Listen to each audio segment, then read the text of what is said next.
My name is Christina. I have worked in a veterinary clinic for the past 5 years.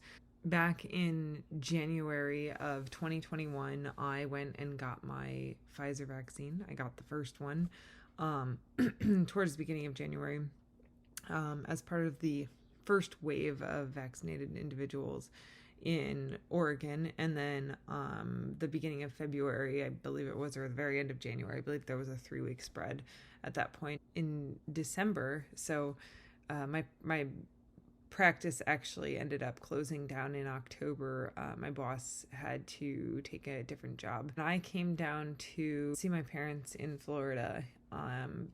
We arrived probably mid-November, that we drove across the country and got to Florida. I was about a year out from vaccination, or I was going to be a year out from vaccination, coming up on Christmas, since we were going to see family. And we have a lot of family members that are elderly or immunocompromised. Since we were going to be traveling to see them for Christmas or after Christmas, we figured we'll just get the booster vaccine. So I went and got my vaccine here in St. Augustine, Florida. I was fine that day. I'd actually been baking Christmas cookies for several weeks. It's a family tradition that every year we make a ton of Christmas cookies, and I kind of took over that task this year. So I made almost 20 different types of Christmas cookies by that point. I still had like 6 more to make that I bought ingredients for that never ended up getting made because of what happened. So that day on December 15th, I had an appointment around 8, I think, that night, 8 p.m. So we went to Publix and I got my booster shot. The next morning I woke up, I had severe arm pain. I remember the first 2 vaccines, and the first one, my arm hurt, and then the second one, my arm kind of hurt, but I more had a fever. The third one, my arm, it felt like I had been shot in the arm. I felt like there was a bullet in my arm. I couldn't lift it. I couldn't do anything with it. By that afternoon, I developed a fever, and that lasted for about 6 hours, I think. So very much like my experience with the second vaccine, the fever that I had for that, it was a lower fever. I think I had a fever of like 99 point something, and that lasted, it was the high 99s, and that lasted for about 6 hours, and then it went away and I was fine. Similar with the booster, except my fever was a lot higher. Same with the arm pain. It seemed to be the same thing but worse. So my fever was 101 point something. I don't remember, but that lasted all night. I also remember being extremely thirsty. I was like not quenchable thirst. I would drink constantly, and then I would wake up and I would feel like I was really dehydrated, even though I had drunk a lot, and I drink a lot more, and I just kept drinking water. I could not get enough water. And so that went on until the next morning, and now we're 2 days post-vaccine, so not the day after, but the day after that. And on that morning, I noticed the arm pain was starting to get a little bit better, but I was beginning to notice something else, where the arm pain had now spread down to my armpit, into my breast, and then it was also beginning to travel across my chest. I already had a friend who had pericarditis after her booster shot about a month prior to this. So it was on my radar, but I still thought that this was a muscular pain because of the way it was spreading, and it wasn't a big deal. So I ended up in the emergency room because I was in so much pain. And so that the arm pain, as it began to go away, I had much more severe chest pain, and it was scary. I still, though, on that first emergency visit, it was conceivable to me that I was experiencing a muscle pain, that this was just a minor reaction. It was not a big deal because I had gotten 2 other vaccines. I thought it was fine. So the emergency room doctor said that he thought too it was muscle pain, but he said to keep an eye on it because they are seeing cases of people with pericarditis and myocarditis after their vaccinations. And so he wanted me to go home and come back if I had further chest pain. About, I think it was, again, 2 days later, I remember this one was a Wednesday. I was up all night. I could not sleep because I was in so much pain. And by this point, the arm pain had gone away. I no longer felt like I couldn't lift my arm. That was fine. But the chest pain was beyond anything that I've ever experienced. And I was now starting to get this squeezing pressure in the middle of my chest. So around 5 o'clock in the morning, my dad drove me to the ER. We went to a different ER this time because they actually had a cardiac ward. And I was very concerned at this point that I did have myocarditis, especially with that squeezing pain that I hadn't had before. And the attending ER physician said that she too was concerned about myocarditis. And she said she didn't really know what to do with me, though, because they didn't have really a plan in place for people like me, especially since my troponin was coming back normal, not elevated. My EKG, however, was messed up. So my EKG was showing T-wave, I think at that point, was just T-wave abnormalities. So the attending physician called that cardiology wing, and the cardiologist wanted me admitted based on my symptoms. So I got admitted to the hospital. And by that point, I think we were almost a week post-vaccination. So about a week after the date, I want to say it was actually like 5 or 6 days, I was admitted, and they did troponin tests every few hours. They did not check CRP or SED rate. I'm not sure why. I didn't get any of that done until way later, even though I kept asking for CRP levels to be checked.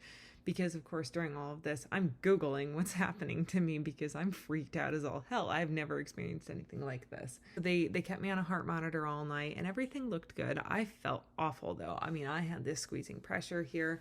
I had pain here. I was at that point able to identify 2 different types of chest pain that I was getting, and one was very distinctly cardiac. Like, it felt like it was actually my heart, and that felt like a very fresh wound. Like I had some kind of actual damage in my heart. The other one was questionable, I guess. Like, I don't know what was causing that, but it was a very tight squeezing sensation, and it would be more in the center of my chest. Around this time as well, I also began developing symptoms of costochondritis, which is when your rib cage or your sternum, basically it's where your ribs meet your sternum, that can become inflamed and you'll start getting pain there. And that was identifiable by whenever I put pressure on it, it would hurt, and it hurt a lot. It was very painful. I do want to make that point because some people are like, oh, well, it could just be costochondritis. Like that condition is no joke. First of all, if you have costochondritis, that is painful. It disrupts your life. It's scary because as, decently educated people, we are all aware that chest pain can be something more sinister than just, pain. It can be something serious, and costochondritis is a condition where you constantly feel like you're having a heart attack. Because my EKG was abnormal, though, they said it was not just costochondritis. Again, still a serious condition. So I was discharged from that hospital the next day because they said my test results were not concerning for emergency care, basically, and they sent me to a cardiologist. They referred me to a cardiologist and said that I need to follow up with one as soon as possible. I followed up with a cardiologist after that, went through Christmas just being in a ton of pain. I basically sat and sobbed all of Christmas Eve because I was so sick and I felt so horrible and I thought I was going to die. Followed up that Monday with a wonderful cardiologist who was really validating. He understood that what I was going through was terrifying. He didn't talk down to me about what was happening at all and didn't suggest that this could be some kind of anxiety or psychosomatic thing. He said that he's seen a few cases like mine and I quote, "This is why he does not recommend the booster for younger people." I'm like, great, well, I didn't know that. I was diagnosed with pericarditis, or potentially pericarditis, because that is a very complex diagnosis. It's basically a diagnosis of exclusion until you can get an MRI, or unless you have an effusion, which I did not. So they did do an echo at the hospital too. So at that point, I was very responsive to NSAIDs. As long as I was taking the maximum dose of NSAIDs, I was a lot more comfortable. So the cardiologist saw that and said, okay, well, we're going to put you on something called colchicine, which I was at that point pretty familiar with because I knew now that what I had was probably pericarditis. So I was given colchicine and again sent home. And the colchicine, I was pretty nervous about taking it at first. I took a few days to really actually start taking it consistently because I was terrified that it was going to have some kind of severe reaction to that. That's the thing that not a lot of people understand about reactions like this, is it makes you paranoid about everything. We've already experienced this horrible thing. It's like if you touched an oven and you burned your hand, but there was nothing indicating the oven was hot. You thought it would be safe to touch, but you burned your hand. You're going to be concerned when you touch the oven the next time. So it was kind of like that. Every new drug became really scary for me to take. But I did. I took the colchicine, and that ended up being a really good decision. The colchicine helped a lot. I think about several months, probably about 2 months after starting the colchicine, it was controlling the pain pretty well. So, and then it did take a while to really kick in. So by that point, all of my symptoms had been largely cardiac. So right before New Year's, I started getting these weird pains, but only in my right leg. It started with muscle cramps, and so at that point, I was tired of the emergency room, but because I was on bed rest, I was concerned about a blood clot, especially considering all the reports of people who got blood clots after getting vaccinated. I ended up going to urgent care for checking out to see what was going on with my leg. And they did an ultrasound, didn't find anything. I also went to the emergency room at some point because I actually think I went to the emergency room first and then I went to urgent care. But I've been to so many ERs and so many urgent care facilities at this point, I couldn't even tell you what happened, and it's just been so frequent. It's been crazy. Before I got vaccinated, I've had a broken ankle, or a sprained ankle. Actually, I've had both. I've had a concussion from falling off my bike, and I've had ovarian cysts. And that's pretty much the extent of my medical history. I don't have a very interesting medical history. I don't have a lot of medical problems. I was not on any medication before this happened, and now I'm on like 12 different pills a day. And that happened twice, that I all of a sudden just got this leg pain, and it would last for about a day. So it was really uncomfortable while it was happening. I still don't really know what the cause of that was, but then I started getting another very strange symptom. My calves were burning, both of them.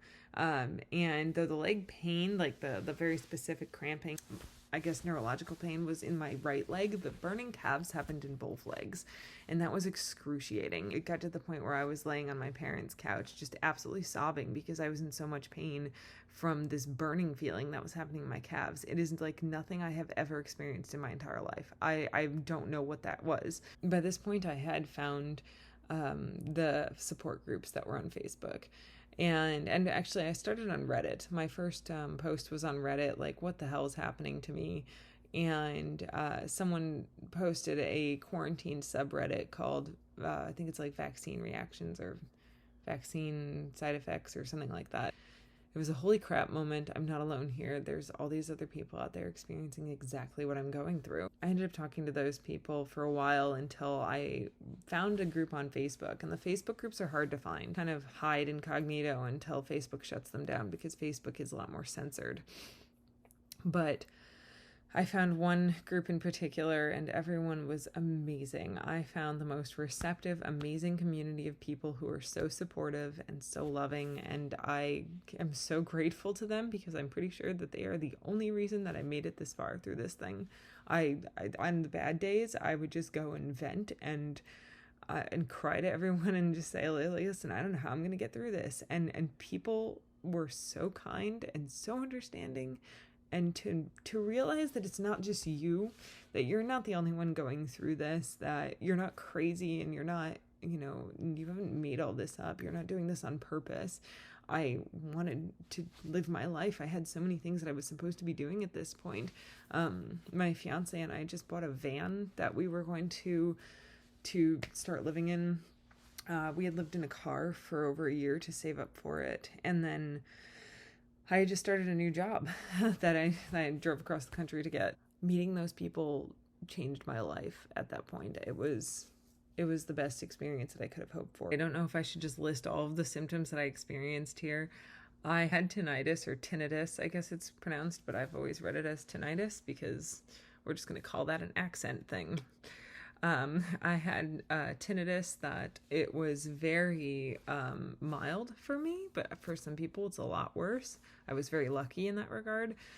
More than anything, it was just annoying. And it honestly was the least bad of all the symptoms that I was dealing with. But I had the ringing in my ears. It was more of an E sound than some people are hearing their heartbeats and stuff. I was getting neck pain, specifically on this side. It would feel like there was razor blades in my blood going up into my neck. I was getting a very stiff jaw, stiff neck feeling. So like both sides here, it would feel like my neck was very stiff. Heart rate stuff, POTS, really bad. So postural orthostatic tachycardia syndrome. I would stand up and my heart rate before I was on the beta blocker that I'm on now would go usually about 140, 150 beats per minute. And then the beta blocker knocked it down to about 120. Palpitations, but not in the way that I understand palpitations to feel. So, and this was really hard to communicate to emergency room staff. It was one of the reasons that I went into the ER once, and it was difficult to explain. So I would get this feeling of like my heart was bounding, I guess, in my chest. Like it would, like it would shake my body. It was really freaky. And I did discover pretty quickly that magnesium made that go away. It was like instantaneous. I would take the magnesium and within half an hour, I would not have that symptom anymore. So I started taking magnesium every day. I would have trouble speaking. I would run out of breath. I had a really intense feeling here that I think is a hiatal hernia. I had very bad acid reflux, intense acid reflux. And again, you know, a lot of doctors wanted to write off the chest pain as acid reflux, but then they would see my EKG and they would say, okay, so it's not acid reflux. By January, my EKG was now reading that I had ST and T wave abnormalities, not just T wave abnormalities. Also had some joint pain. My sciatic nerve, which I've never in my life felt, all of a sudden was bothering me. I had a lot of pain where I all of a sudden could feel injuries that I had gotten throughout the years. So neck hurt a lot from my whiplash injury. I have a spot on my back here where I slipped off of the work van when I was working at a mobile vet. So I slipped and smacked my back right on the stairs, and so that really hurt. So that was flaring up or something. And then I could feel hip pain, specifically in my left hip, which was interesting because I've never really had a left hip injury that I know of. So, and then my ankle, in the beginning, because I had just sprained my ankle about 6 months prior, I was getting intense, weird ankle pain and stiffness, and I was just really uncomfortable. So any injury that I'd had prior to this point was all of a sudden flaring up. I also was feeling inflammation moving around my body, and I think that was one of the freakier symptoms. I could feel it would affect my gut, it would affect my hip, it would affect my knee, it would just move. It was like there was this clot of inflammation, and I could feel it move all over my body. And it would be over a span of several hours. It wasn't a quick thing. So it wasn't like I would feel like my hip and then all of a sudden my knee, and it was very slow. I also got abdominal pain. That was one of the reasons I went to the ER. I got severe abdominal pain all of a sudden out of nowhere. And it would be right here underneath my left rib cage, which again was suspect for costochondritis, but at the same time, I felt it run down my left abdomen. I had skin flushing too. I would get flushing skin here. It would feel very hot, and then my face was flushing. So that is indicative of MCAS, mast cell activation syndrome, an extended allergic reaction. So I think the abdominal pain was actually part of that. And looking back now, kind of understanding a little bit more about what is happening to my body now, I do think the abdominal pain had a lot to do with MCAS. So I realized after we made a low histamine, because I'm on a low histamine diet now, which is awesome. We made a low histamine pesto dish, and in it was macadamia nuts. Well, a couple other times now I've eaten macadamia nuts and felt like I've been flared up a little bit. Like everything has just all of a sudden gotten a lot worse, and then it would go away, and I was like, okay, well, maybe it's a coincidence. I had the macadamia nuts again in the pesto dish and had the worst abdominal pain for 2 days. So I think it's an allergic reaction. I'm not sure, but I think that abdominal pain has to do with a reaction to food. As everything else goes, I don't know, probably more mast cell stuff. It's anybody's guess. It's been about 4 months, and April 15th would have been 4 months. I'm doing better, I will say. So for anyone who's watching this and going through what I went through, if you're experiencing the symptoms that I experienced, there are a lot of people that are getting better. And I just feel like it's important to say that there is hope, and it's not necessarily the end of your life. It took about 4 months for me to get to a point where I did feel better. I want to say by 3 months I was noticing, I guess, that I was doing better, but it was still really sick. At my worst point, I had a few days where my mom and my fiance actually had to help me get to the bathroom, which is only right there. This is the bathroom. We're in a little teeny studio. But my mom and my fiance would lift me up, help me get over there, put me on the toilet, and then, they would help me get back after. I've never been that sick in my life. I've never been unable to walk. I've never been unable to pick my own body up. I had no idea what that felt like, and it's absolutely terrifying. And I genuinely, for the first 2 months of this illness, believed that I was going to die. I thought I was prepared to die. I asked my fiance to take care of my dog. So that was a really, truly terrifying part of this. And I, at that point, about 2 months in, realized that, okay, I've survived 2 months. Maybe I'm gonna live. And 2 months in, I feel like I did start to see a little bit of improvement, but I was still very sick. And I want to say about halfway through 3 months, it was like, okay, there was a lot of improvement. I started to see some bigger steps, not huge, still nothing is fast. Everything takes forever. It is the longest illness that I've ever had. I've never had something that has made me be on bed rest for longer than like a week. I think the worst thing I've had was the flu. I bought a red light, and that has made a huge difference, I will say. I think that's helping a ton. The Mito red light, I think it's like a Mito Mini or Mito Min or something like that. I don't, in full disclosure, do not work for Mito. I don't make any money off these recommendations. Or anyone. I don't work for anybody right now because I can't work because I'm sick. Low histamine diet is key. I do no sugar, no gluten, no dairy, and low histamine. I'm starting to add dairy back a little bit. I think it's been okay, I say with some trepidation because I don't know. Everything seems to just come and go as it will. So basically I've been either sitting in a chair or in bed for the past 4 months, and that's really sucked because I was a really active person before this. I'm not one of the marathon runners. I know there's a lot of people out there who are like, well, I was a marathon runner and I was lifting weights, and I'm not that person. I wish I was. Life goals, right? But I was very much the need to be doing something person. I don't like to just sit around. I'm not a Netflix and chill human being. I have a border collie for fun, so like if that gives you any idea of what my usual personality is like, I don't like to just sit around. Basically my whole thing is, I did van life, I did car life really for the past few years on and off, and then traveled around the Pacific Northwest, and the plan was to come down here, convert the van that we just bought, and travel in that now, which we were so excited to do, and we still are. I hope it gets to happen, I guess. We haven't tried. Do I think the vaccine is overall bad?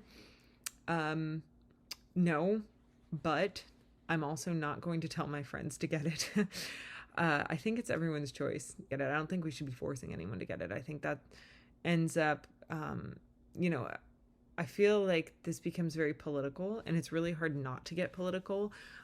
Before all this started, I very much was somebody who identified as progressive. I lived in Seattle, and lived out of my car in Seattle of all things. So I was like ultra progressive, apparently, according to some extremists. But I always tell people I'm all but a card carrying liberal, and I've probably had avocado toast before. I don't know.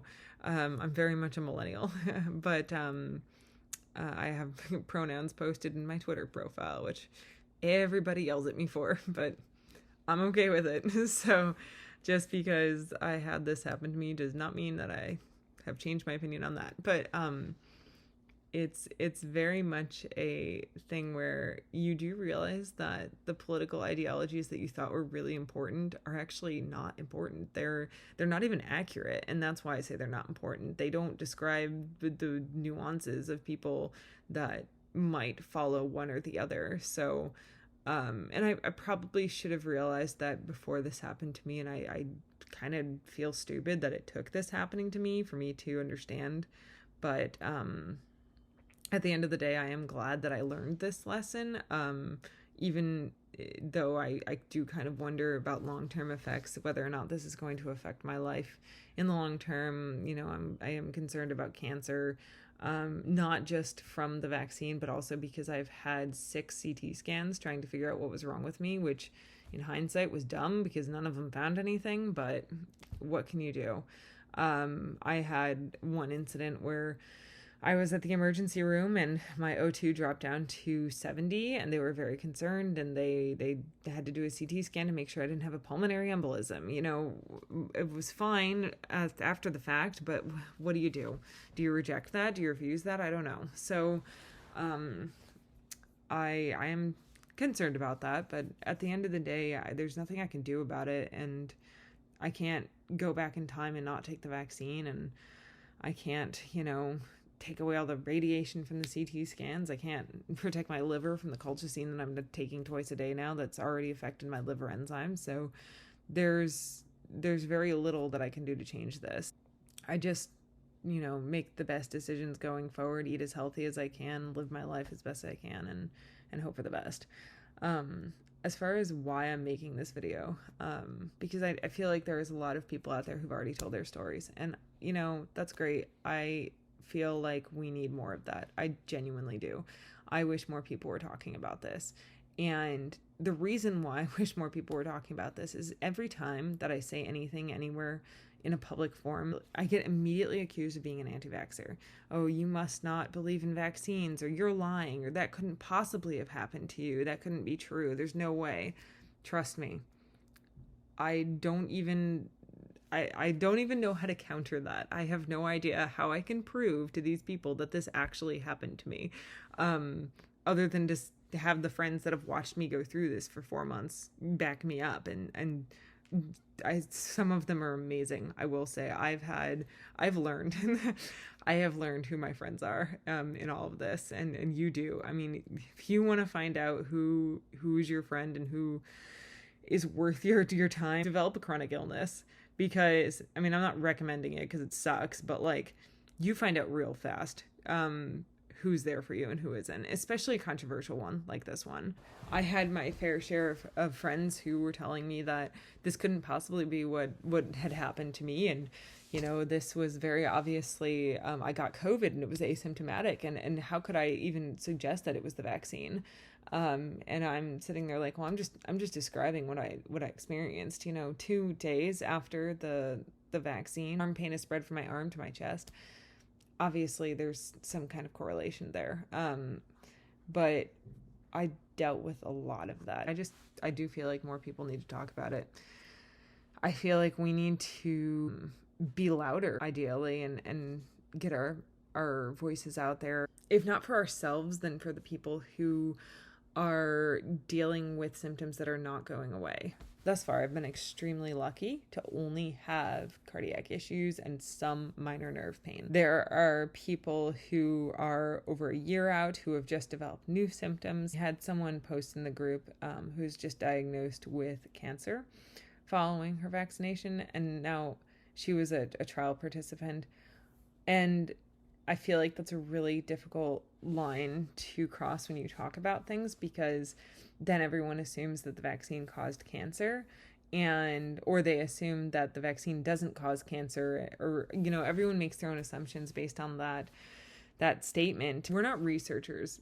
I'm not a research professional. I don't have a degree in research. I don't have a degree in science, anything. But the problem is that, and people with chronic illness will tell you this, when you get sick, you are on your own. I also feel like it is very frustrating to be in this position. You are constantly, and I mean constantly, gaslit. Constantly. I was told by ER doctors that I was having an anxiety attack. I've been told by lay people online who think that they have a medical degree, or might even actually have a medical degree, which is even scarier. I've been told by those people that my symptoms are very clearly psychosomatic when they've never even laid their hands on me or seen my test results. I've been told by specialists that, they can't treat my condition because it has nothing to do with what they study. And then they refer me to somebody else. And you just get stuck in this referral cycle where you're referred to the next doctor and the next doctor. And no one actually treats you. The allergist that I saw ran a test for N-methylhistamine, and tryptase, I believe it was, checking for mast cell activation syndrome. And I could tell from the beginning that she doubted my theory about what was going on with my body. And I was very correct, because when the test results came back positive, she told me that she still didn't think I had this condition and that I should just take Zyrtec. So that was really frustrating. That was incredibly frustrating. It's also important to mention the people who have long COVID. I've really been outspoken on Twitter, and I've been outspoken on Facebook, and in doing so I try to include people with long COVID in my rants, I guess, just because those people are also being ignored. They have people, although they're an entirely different political mindset of people, telling them that their symptoms don't exist, or that they must have anxiety, or they must have, a vaccine reaction, when what they actually have is long COVID. It's not political. It's not. And as soon as you start treating it politically, you kill people. It's dishonest to sit around and say, it could only be long COVID, or it could only be a vaccine reaction, because both of those things might exist. And following the science means considering every possibility and recognizing that each of those possibilities would need to be eliminated in some way. So to say things like, the vaccine can't cause long COVID is dishonest unless you have a way to prove it. If long COVID is an autoimmune reaction to the spike protein, the vaccine absolutely could cause long COVID, because we're having a reaction to the very thing that the vaccine is making our bodies create. To the people who are further out, who are probably watching this and going, "Oh, well, you're 4 months along, you're so lucky to be getting better." I'm perfectly aware of that. A few things. One, I will not stop fighting. Even if I get better, even if I wake up tomorrow and I'm perfectly normal. I now know about this other thing that's happening to people, and I now have seen this other side of the world. I know about that now, and I can't walk away from that. I see Brie Dressen, who's amazing. I've watched from the sidelines all of the advocacy work that she's done, and the few other amazing people whose names I probably don't remember. Brie's just sticks out for me because she was the first person that I learned about, and I can't just walk away. You go through this, and if you survive, if you make it out the other side, which, we have to be honest, some people don't, whether that be from suicide or dying from this condition, because there are some kids with myocarditis who have not made it. If you go through this illness, it genuinely changes your perspective on everything. I know things now that I had no clue about before, and I can't walk away from it. We can't expect the chronically ill to be the only ones standing up for themselves. That's not That's not what a good society does. It's not what a civilized society would do. The people who are having these reactions, even though their reactions are not popular, their cause is not popular, you might not agree with what caused their reaction. You might not agree with what they're suffering from. You might not agree with what their symptoms are or why their test results are coming back normal, but they feel sick. But at the end of the day, it's more important to support the person and look at the person as a whole rather than trying to support your own opinion and sticking with this narrative that says that, oh, it couldn't be the vaccine because the vaccine is safe and effective. It is possible that the vaccine is safe and effective, but it's also possible that it's not for some people. And I think it's really important to acknowledge that, because if we don't, we are further dividing our community, and we are creating an environment where it's not safe for people to come forward and talk about what's happened to them. If you have a loved one who's going through this, even if you don't believe them, if you have a friend or family member that is experiencing these side effects, even if you doubt their condition, be there for them, support them. It is incredibly important to hear someone validate your struggles and to see what you're going through and to understand that, you're not crazy. And family support is huge. And the fact that we are ostracizing people for talking about what's happening to them and the symptoms that they're experiencing following either vaccination or long COVID, that needs to stop. We need to support these people. We need to be out there fighting for them, because not a lot of them can fight for themselves. And it's incredibly important to do that, to do our part. The whole point was to do our part. But I think really doing our part means supporting the weakest among us, the people who can't stand up for themselves.